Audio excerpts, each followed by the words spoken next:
we'll be going over IRS Form 1099-G, certain government payments. So you might receive this tax form if you received unemployment compensation benefits from your state government, if you received state or local income tax refunds, credits, or offsets, if you received reemployment trade adjustment assistance, also known as RTAA payments, taxable grants, or agricultural payments. So we're going to go through this tax form step by step. It's pretty straightforward. The most important parts are going to be on the right hand side. We'll go through each of these boxes step by step, but I wanted to make you aware of a couple of things. First, there are up to 5 copies of this tax form. So copy A goes to the IRS.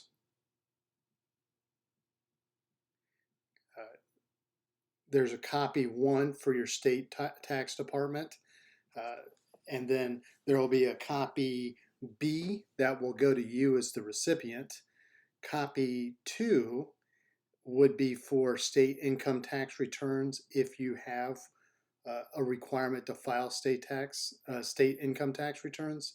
And then copy C will be the payer, whatever that government institution is. So we'll go back up to copy B, which is the copy that we'll go over in our video. So in this case, our hero John Doe received a Form 1099-G from the Texas Department of Revenue. So you'll see on the left-hand side their taxpayer ID number in full. You'll see John Q. Doe's truncated TIN. On copy A that goes to the IRS, that taxpayer ID number is complete. So it's not truncated at all like it is in the rest of the versions. And then below that, you'll see the recipient's name, address, to include city, state, zip code. If there's an account that's associated with it, you might see an account number. Odds are pretty likely that you won't. So a couple of things. If there are payments over different tax years, you'll see a Form 1099-G for each tax year. So when we get to box 3, that's actually going to be where we will see that difference. So let's start at the top. Unemployment compensation. So this will be basically any unemployment benefits that you might have received during the tax year. This also may be your taxable amount. There are a couple of caveats. So if you contributed to a government unemployment compensation program or a paid family leave program through your state government, then you may see a separate Form 1099-G to report the amount of payments that you received from that. If you itemize your tax deductions, you can deduct them on Schedule A as taxes paid. If you don't itemize, then you would only include in income the amount of this income that's above and beyond your contributions. So if you contributed $2,000 to your state plan and you received $1,000 back, then you would not include that $1,000 in your taxable income. If you paid $500 during the tax year and you received $1,000, then you would report $500 as taxable income. In box 2, you'll see anything that's reported as a state or a local income tax refund, credit, or an offset. It may be taxable to you even if you deducted state or local income taxes on Schedule A. So if it was credited to your state or local estimated tax, if it was offset against federal or state debts, for example, through the Treasury Offset Program, if it was offset against other offsets, Or if you made a charitable contribution from your tax refund, then it would still be taxable if you did deduct it. So, and also if you received interest on this amount, then you may also receive IRS Form 1099-INT that reports interest.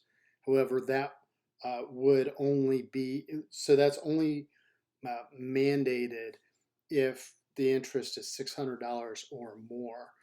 What might be likely is that they decide to report the interest in this blank space next to box 9.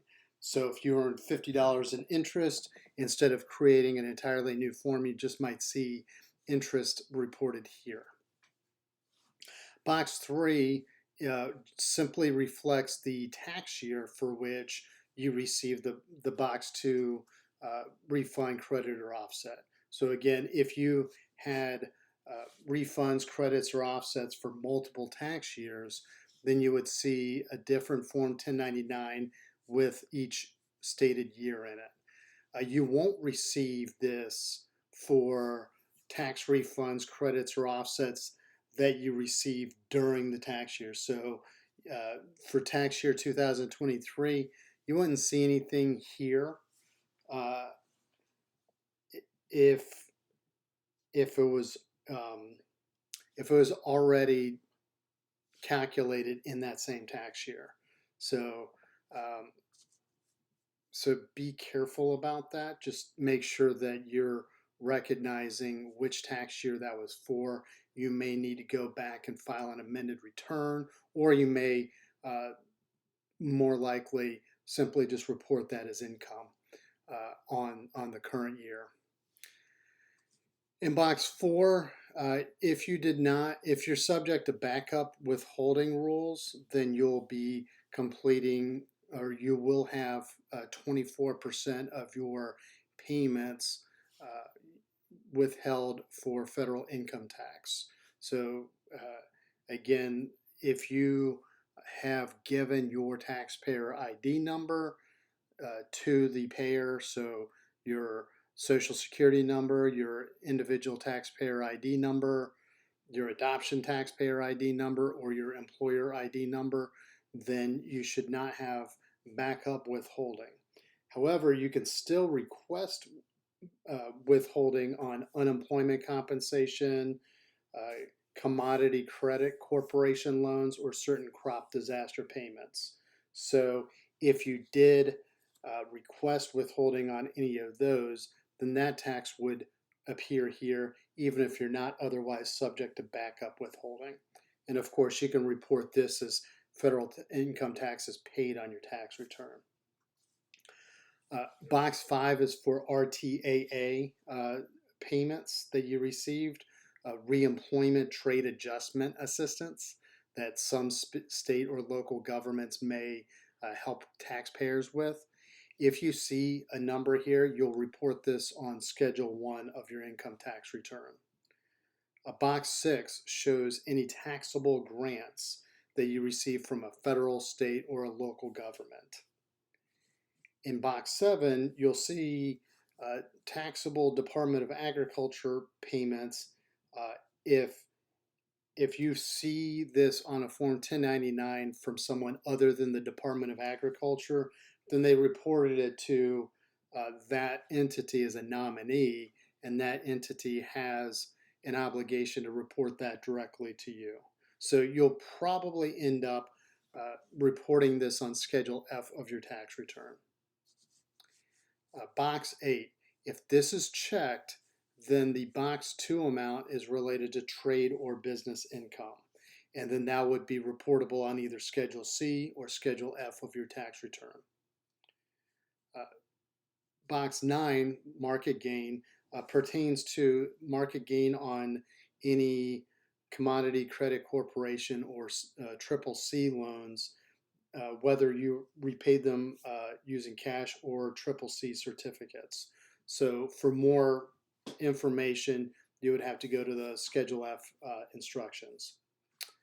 So, and then finally, box 10A, 10B, and 11 all have to do with state tax information.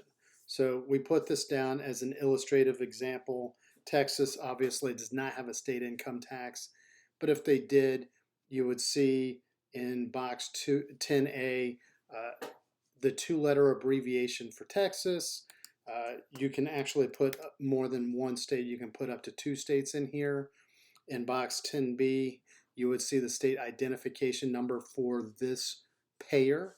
And then in box 11, you would see the amount of state income tax that was withheld.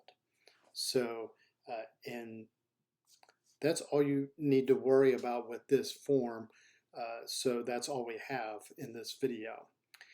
We do cover this and some of the other related topics about 1099-G in our article, which you can find on our website. Simply go to teachmepersonalfinance.com, type in IRS Form 1099-G, and you'll see our article appear. If you like our articles, please subscribe to our newsletter, and if you like our videos, please subscribe to our YouTube channel. We will put links to articles and videos that we've created on some of the tax forms and schedules mentioned in this video. So if you have any questions, if you have any comments, or if there's a topic that you would like to be discussed in a future or upcoming video, please hit us up in the comment section. Thank you very much and have a great day.